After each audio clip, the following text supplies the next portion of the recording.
Welcome back to another review by Mega Train Lover. Today we're having a look at the third of 5 locomotives which I got at the London Festival of Railway Modelling, and this is the last steam locomotive which I purchased. And as you can tell, it's a Bachmann model, and you can probably tell from the picture what it is, and obviously from the title you've gathered what locomotive this is.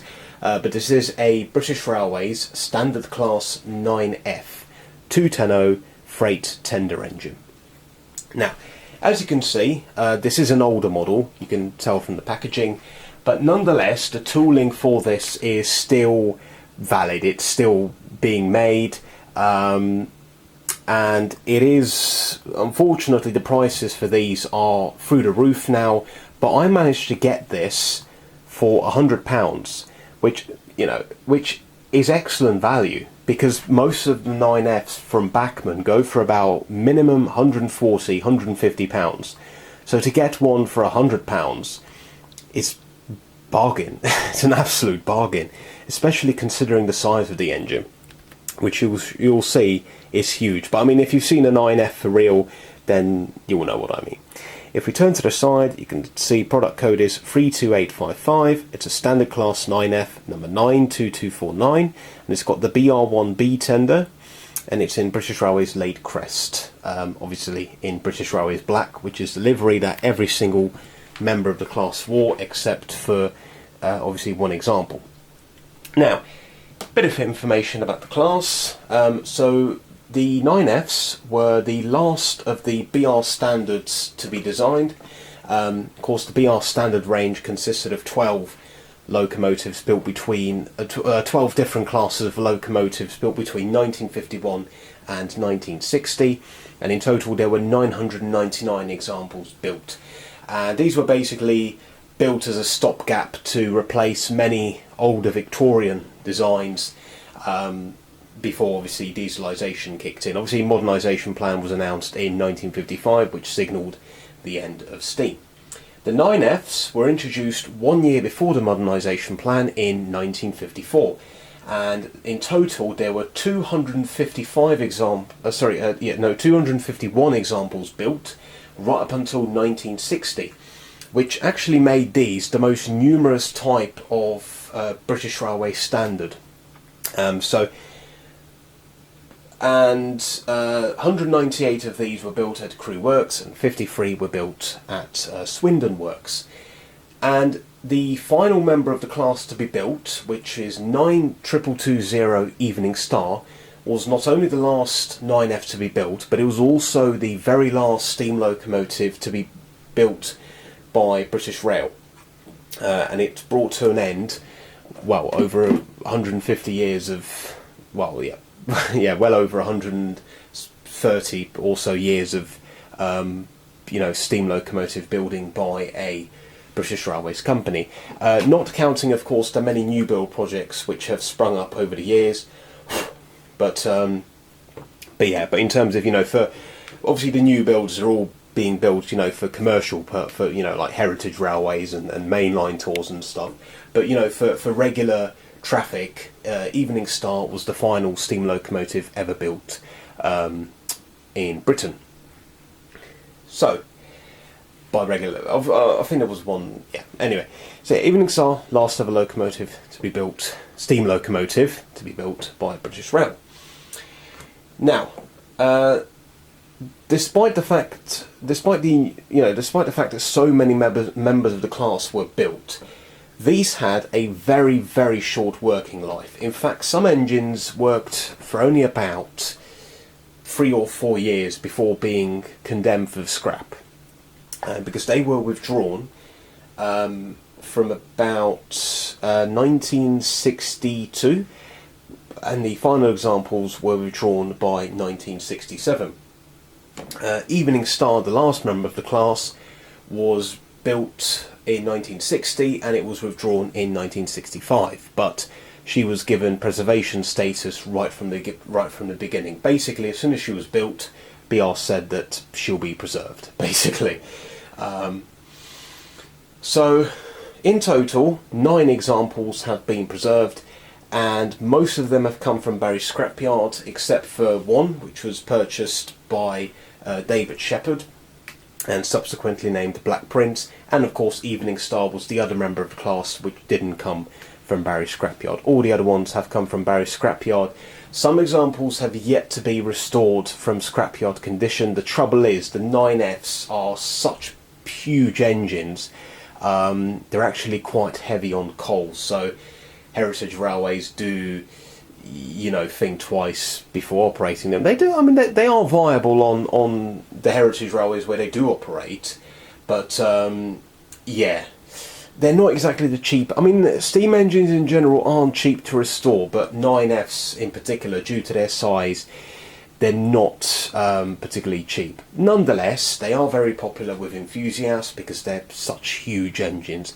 And it's worth mentioning 10 examples were built with a experimental Franco Crosty boiler, which didn't last very long. Hornby do make a model of, or used to make a model of the one with the Franco Crosty boiler. Anyway, we're here to talk about this particular model by Bachmann. So what we're going to do is we're going to put the box to one side, and the locomotive is right here. So first we'll look at the engine, then the tender. Wow.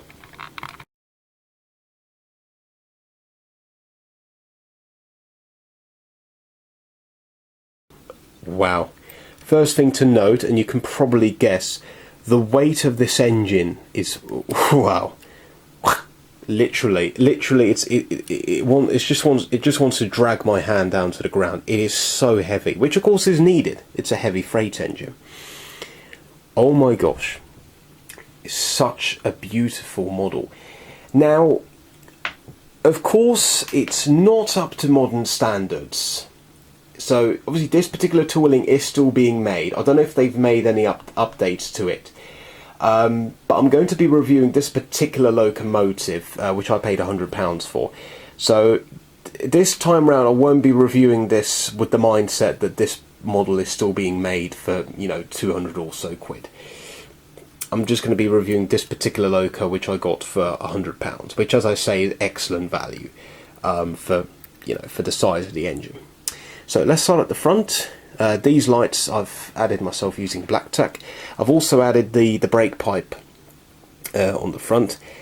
You can see you get the typical standard class smoke box door, sprung buffers on the front, and obviously the most striking thing about the 9Fs, the wheels. Just look at the wheels, all the valve gear, brilliant, absolutely brilliant.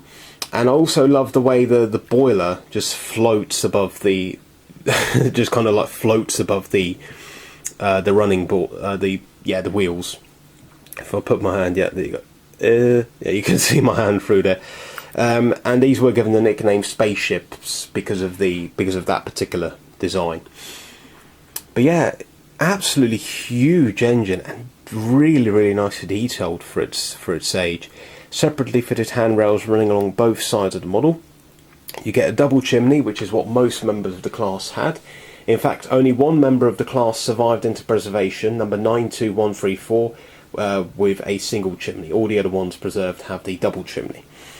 You get the safety valves, and you get some separately fitted detail around the cab with the pipework and the whistle, and you get the injector pipes running down here, which is really nice.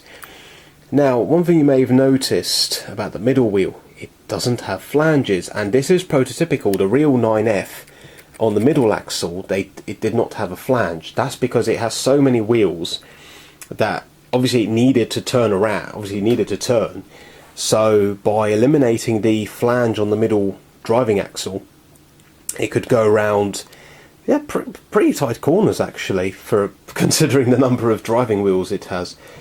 But yeah, it's a 210, 10 driving wheels. I mean, incredible. That's amazing power, and they were extremely powerful engines. As 9F, that's basically not number 9. That's the top of the scale basically for power. Supremely powerful engines. So yeah, I mean, obviously the livery looks really nice. Of course, it is very basic because it is just British Railways black, but that's how it is. You know, it's prototypical. And obviously it's unlined, which shows that this is a freight engine, which is what they were. Although unusually they could operate passenger trains, and sometimes they were recorded at speeds of up to 90 miles an hour. That is until British Rail decided to put an end to 9Fs hauling express trains because of, well, concerns for some reason. I don't know why. Now the cab is unpainted. You can see there is detail, but it is all unpainted, which is a bit of a shame. But nonetheless, you can see, some of it. Would have been nice if they painted, but then again, this is a fairly old model. Anyway, yeah, and you get the older style loco to tender connection. So this does mean that the tender doesn't pick up power, but the engine has so many wheels that I'd be very, very surprised if it struggled to pick up power, unless if your track is really, really dirty, and obviously it's, there's absolutely no way any engine could pick up power. But yeah, I'd be very surprised if it struggles to pick up power with the amount of wheels it has. So, let's put the engine down and let's have a look at the tender. Now the tender is just a standard British Rail BR1B tender, which is ginormous, as you can see. It's got huge water capacity. I don't know how much. It's got a water capacity of 4,725 gallons. That is massive. It does have a water scoop underneath, and you can see the coal. The coal looks typical Bachmann coal, it looks very fake, but I think you can remove it and put your own coal in, which is probably what I'm going to do in the future. But you see you get the delayed crest there, sprung buffers on the back, and yes, it's not much to talk about really. It's a tender. It's a very nicely detailed tender for sure. But yeah, really, really nice. All in all, very, very impressed with this model. For the price I paid for it, detail-wise, it's fantastic. And as I say, I'm looking at this with the mindset that I paid £100 for this, not the mindset that, the tooling. Now, okay, I will say that, if the tooling is the same, which I assume it is, it's not worth paying over £200 for this model. Paying, sort of around 100, 110, 120-ish for this model is completely acceptable. But anything above that, you might want to think twice. The detail is not fully up to modern standards, but it's still quite nice.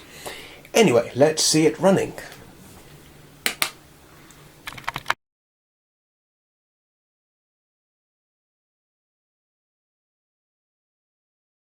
So here we have the Bachmann 9F on the track. And what we're going to do is going to select her number and give her some power. Oh, wrong direction.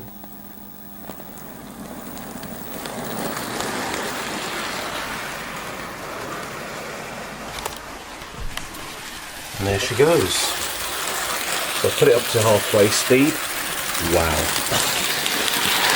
It's incredible.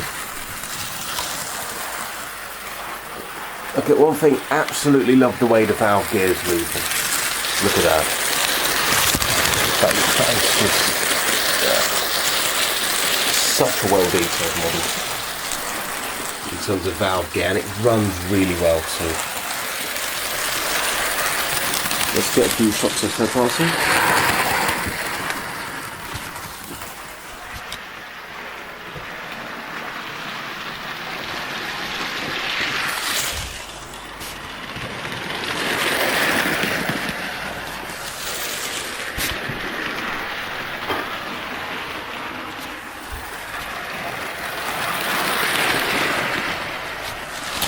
So yeah, all in all, very, very impressive.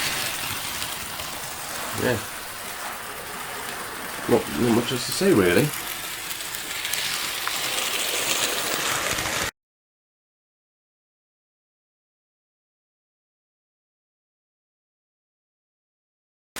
So, in conclusion, would I recommend this model at the full current recommended retail price? Probably not. The detail on it is not fully up to modern standards. That's the only reason why. but my personal thoughts on the model for the price I paid for it, it is absolutely excellent. The detail, the performance for £100, and of course given the size of the engine, yeah, it's all fantastic for me personally. So whilst I wouldn't pay, you know, the full RRP, modern RRP for the current, you know, offerings, I'm more than happy. I was more than happy to pay £100